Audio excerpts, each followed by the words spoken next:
Welcome to the Real Estate Rundown. We're going to take a look back at our 2024 predictions and see how right or wrong we were. And then we have a few predictions for 2025 we're going to share with you. So let's get into it. All right.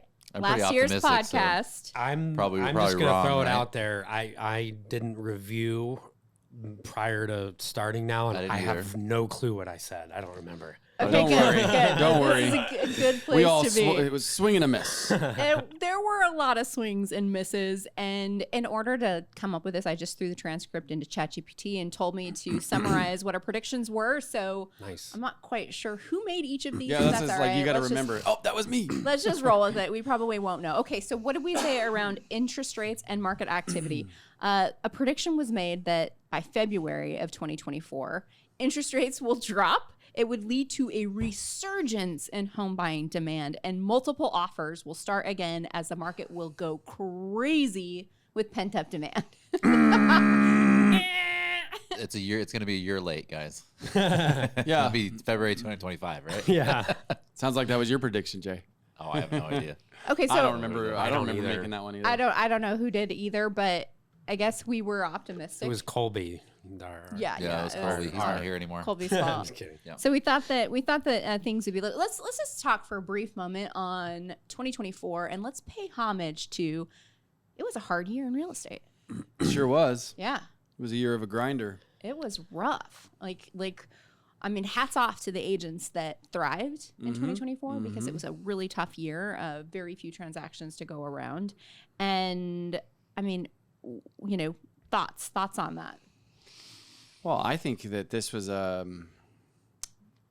the grinders and people that really looked at their business. I think it was actually a year of opportunity because there's a lot of agents that left the business, right? Sometimes those agents that leave the business are the ones that are doing 1-2 transactions. Yep.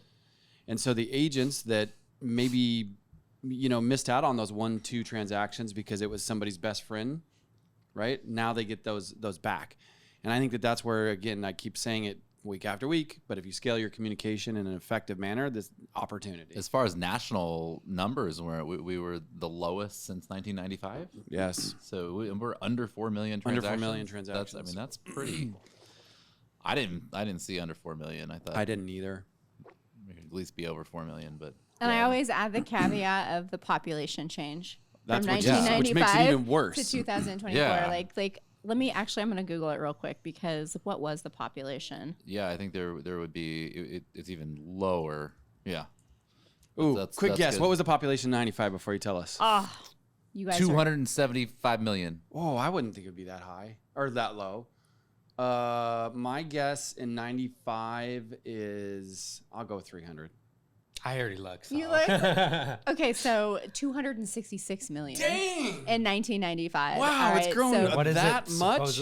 What is it now? 334. Yeah, I was going to say 330. What, 2021, 2022? That's like 20%. Dude, that's this is hella. 2023. 2023. In 20 years? 20%? Yeah. Whoa. Yeah, so or 30 years, I guess that would be, but. So now frame the 1995 transaction count with 2024 transaction count. And it's 20% really, down. You cannot, so it's that's like if it was 4 million, then it'd be that, like 3.2 million. Yeah, we'd have to worse. deduct another 1/5 from it, right? Yeah. That would be roughly the math. Oh my gosh, that really puts it in perspective. Agreed. So been a rough year in real estate. We thought it was going to be a better year, and it wasn't. All right, let's go to another prediction that we made. Eternally optimistic people right here, right? I think so. I think it's a little secret to success is you kind of have to be optimistic even when you're getting your ass kicked. All right. We thought that there would be a lot of mergers and acquisitions. So we thought there would be huge shakeup in the real estate industry. There would be significant mergers and acquisitions among major real estate companies. Specifically, we predicted that maybe Anywhere and RE/MAX might acquire other brokerages with Keller Williams as being a potential acquisition target. I remember that one, and that now that you talk about it, I thought that was super bold. Well, it's because there are some of the conversations we were having toward the end of 2023, and right. People talking about, we knew this person had talked to that person, and vice versa. So that's why they were going to owe like hundreds of millions of dollars worth of like charges, right? So right, that's but they settled. But they settled for a lot lower number. So the attorneys that basically attorneys won on that. So that has absolutely happened, though. I wouldn't say that this is maybe the ones where we got like a foul ball. Small mergers and acquisitions. This wasn't totally off nothing big. because just Compass. Was there any big ones? Yeah, Compass is required at properties. Yeah, that's right. That was pretty recent. And I would call even the one here locally. I mean, they're not huge, but the my home group basically having to merge because of what we anticipate as the fines and those types of things. I mean, they weren't huge, but they were roughly 3,000 agents. That's pretty big. That's what I'm saying. Is how many other markets across the country did something like that happen? A lot. I would think so. For sure. Yeah. So maybe we kind of got it right on the mergers and acquisitions. All right. We also thought that the real estate population would drastically change. So I have some hard numbers here. Elliot thought that the realtor count would drop to 1.472 million. Keith thought it would end up around 1.55 million. Jason thought it would be up to 1.6 million. And I thought we would see a slight increase to 1.58 million. And we don't know because NAR stopped publishing their member count data on their website. I thought I was going to be surprised if you were able to get that number. Well, last night I counted all of them on the internet. Okay. And it was 1.6. So I won. So you're right. All right. Awesome. Jason read the internet last night. And you're just right on the money, Jay. So we don't know because NAR is hiding it, right? Which is so just bogus. Like the government and the drones.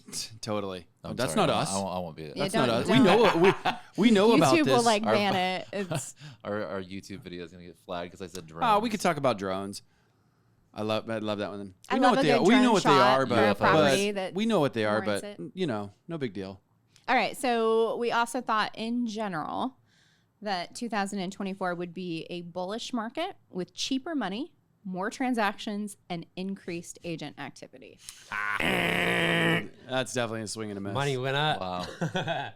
I know. Or, I mean, prices money. We were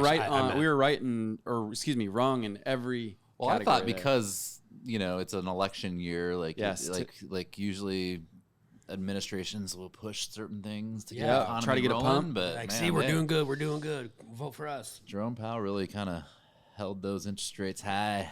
Well, the FOMC meets. When? Like soon? This week? Yeah, the third. Well, actually, or is that next week? Tomorrow and. I think it's this week. Or it's Wednesday and Thursday. It is.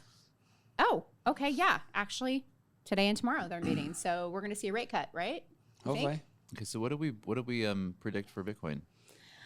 We didn't make Bitcoin predictions. Why not? Yeah, why didn't we? That's actually because I don't think that we were mainstream talking about it. I know, talking about Jason it and I. Last year.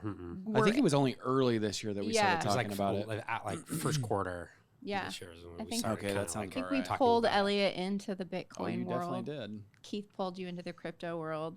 How do you feel? How does it feel being in these worlds? Feels good. Like I should have got it started sooner. Yeah. It feels like. You feel like you missed when was the out? best time to plant a tree? 20 years well, ago. in When's the second best time to plant a tree? Now. Exactly. In 2025 and 2026, 27, 28, 29, 30, all the new people are going to be saying the exact same thing. Agreed. Yeah. Agreed. I wish I would have gotten earlier. Well, when was it when you sent me a video of what's his name? Thank you, Bridger Pennington. Bridger Pennington. When was that? It was April of not last year, but the year before. Yeah, and Bridger Pennington was talking about somebody saying that Bitcoin was going to $1 million. I think it was Michael Saylor. Yeah, and he made some super compelling Saylor, arguments. Yeah, so I started researching it, and I'm like, dude, what is this stuff?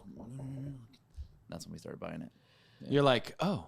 Yeah, there's some utility. Like, it was you. It wasn't me. Yeah, I started buying it, but you put me on it. Well, because I was just like, we should just invest some money in this, right? There was just like no harm, no foul. Like, yeah. Hey, Trump recently came out basically saying, along with Michael Saylor, taking the thing that if they buy 20 to 25% of the supply and sell all the gold, that would basically make gold go to zero, so to speak. Right. And gold has been being bought up at an unprecedented by all these other level countries all across countries in the last 24 months. So it basically make there's some massive game theory. SHIT worth nothing. Yeah. And then force them to now invest in Bitcoin, and guess who the number one would be, and it'd wipe out the debt completely. Just a bunch of Yes. heavy bricks. This just recently came out, and I'm like, so like things are changing. That is definitely the art of the deal. So fast, it's ridiculous. I can't imagine that would happen, and then like gold would be worth nothing. But I mean, U.S. is what? What is they're gold? the third. Why, U.S. is what, the third. what do people largest use holder? gold for?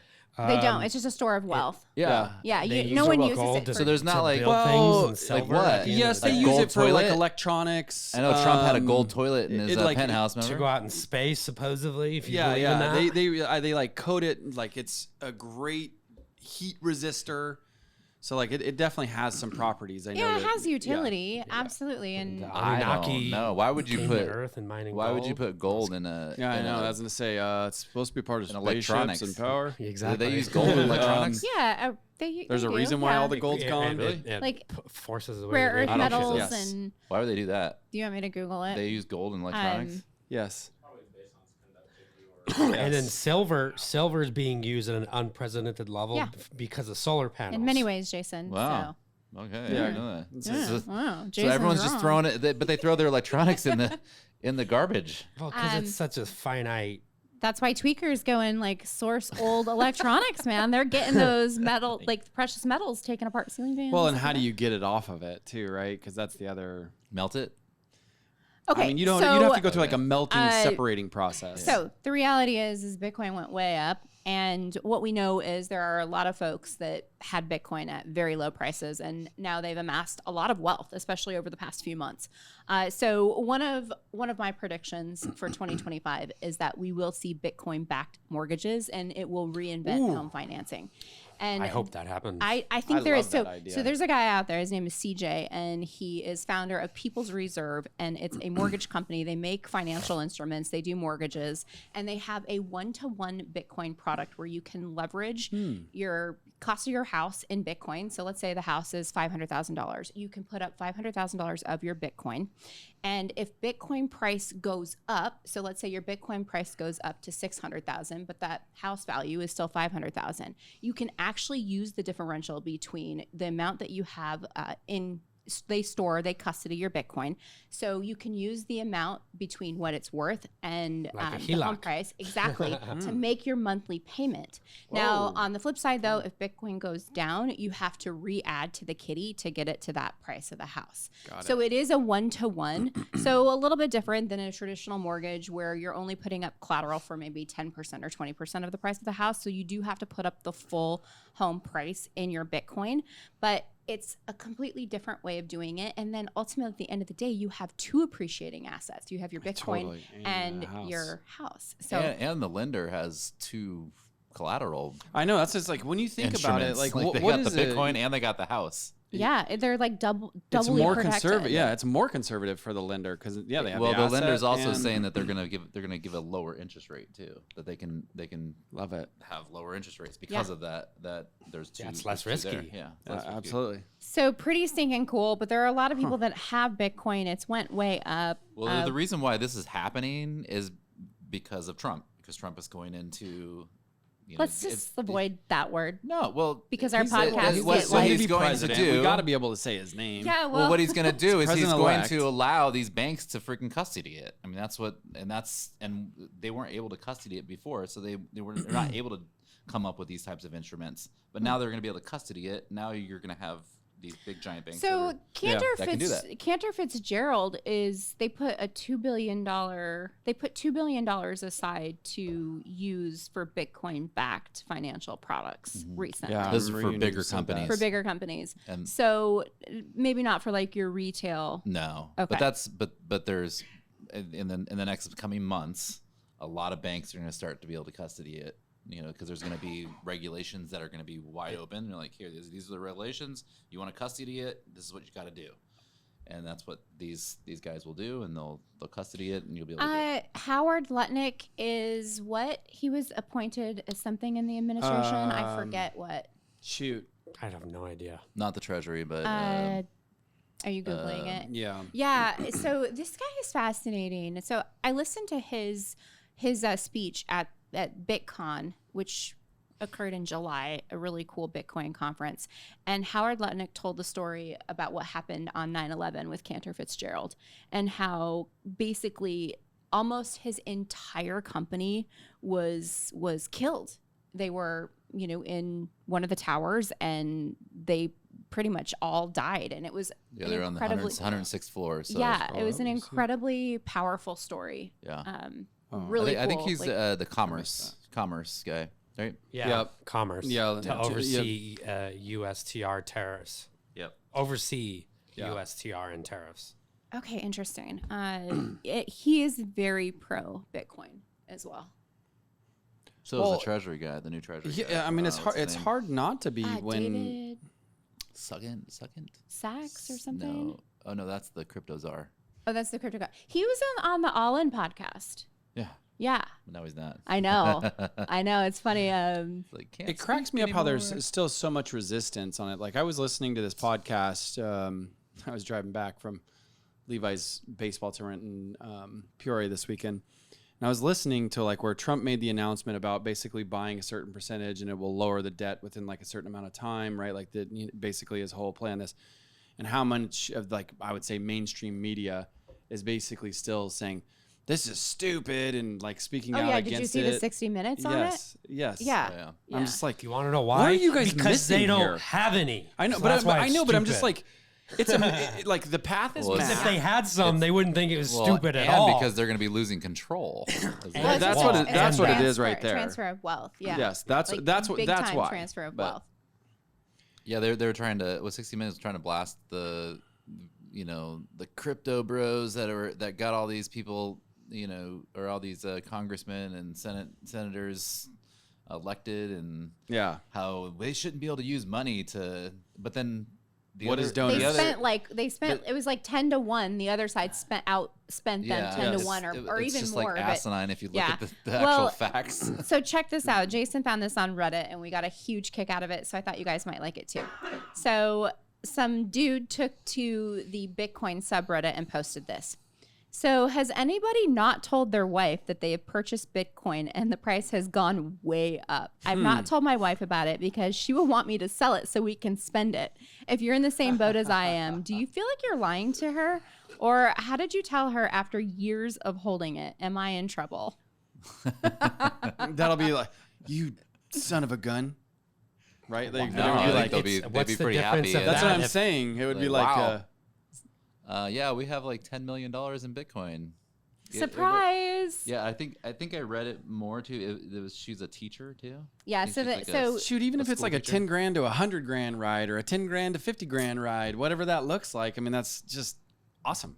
yeah. It's to me, it's no different than being like, hey, a portion of my paycheck gets took out and gets put in a 401k, Yep. and I have no control over that.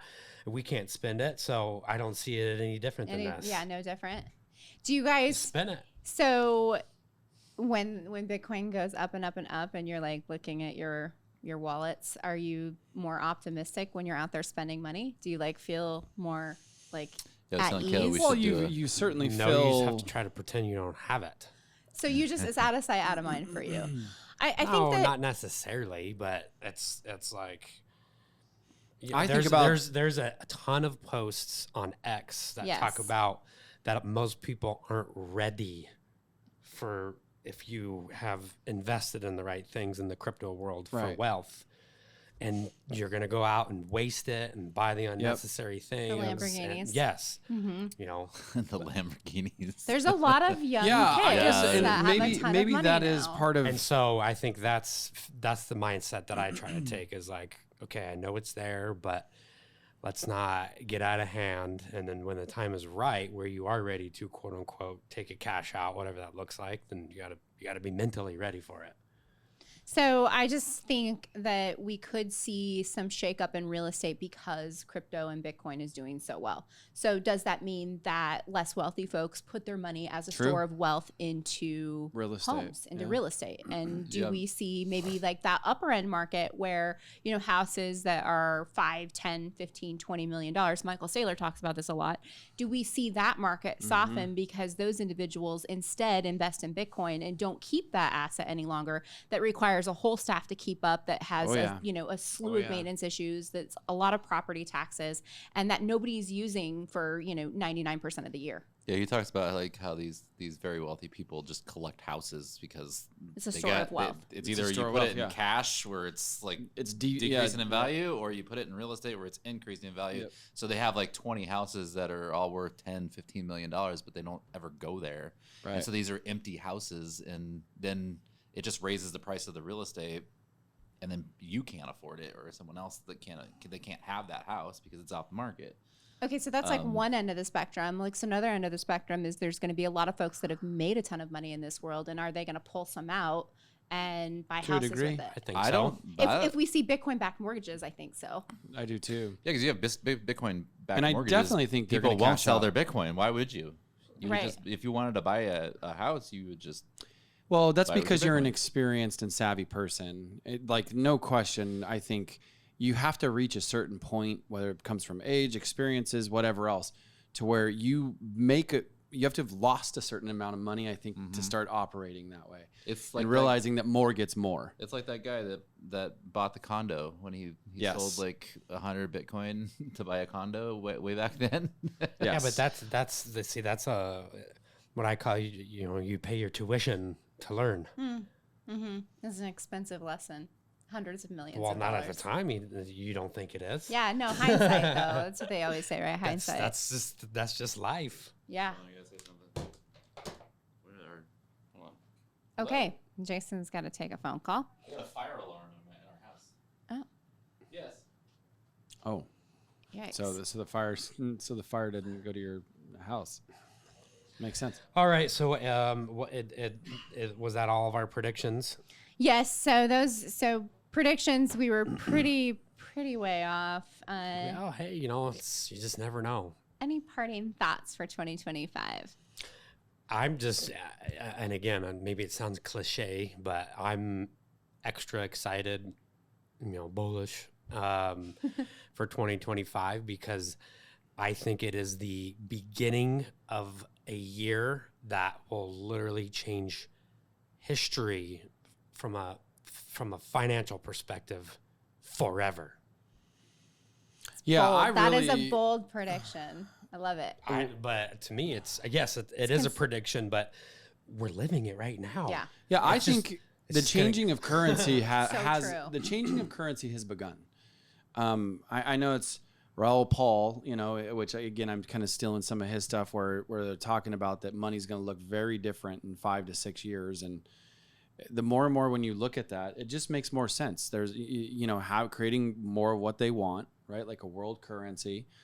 I think that the digitization of money, the scale that we're talking about is going to change. And so whether that's, I don't think it's going to happen in a year, 2 years, 3 years, or even 5 years, right? I'm not saying that, your Benjis are going to be no good, but what I am saying is that it's going to look very, very different. And I think that money once upon a time was shekels and clay tablets and bales of wheat, right? Like there's obviously a currency system, and I'm not saying that, the evolvement of money hasn't, progressed, but again, we need a different utility now in the modern world that everything is so digital and global. I think we need to start looking at house prices in Bitcoin prices as well as dollars, because I think that when you really put that into perspective, I saw this chart where it showed like the Bitcoin price for a house in 2020 and 2023 and then in 2024 or something like that. And if I find it again, I'll have Chris put it up on screen, because it's really fascinating. And so one thing that I would love to do this year is have a Bitcoin dollar toggle on our home report, so that homeowners can see their home prices in Bitcoin, and then they can see it in dollars, like in real time. I think that would be like a really Gosh, what cool if we visual. came up with like an appreciation schedule on that too, and like forecasted it? Hey, you bought your house in January of 2020, and it was $300,000. How much would the rate of appreciation, right? Like, so you could see that. Yeah. Yeah. That'd be fun. That'd be fun. A lot is changing in the world, and we are so excited that you choose to spend some time and listen to what we think about it. So thanks so much. We appreciate you guys. It's been a great year. We will be back next year and excited to thrive in 2025. Thanks for tuning in.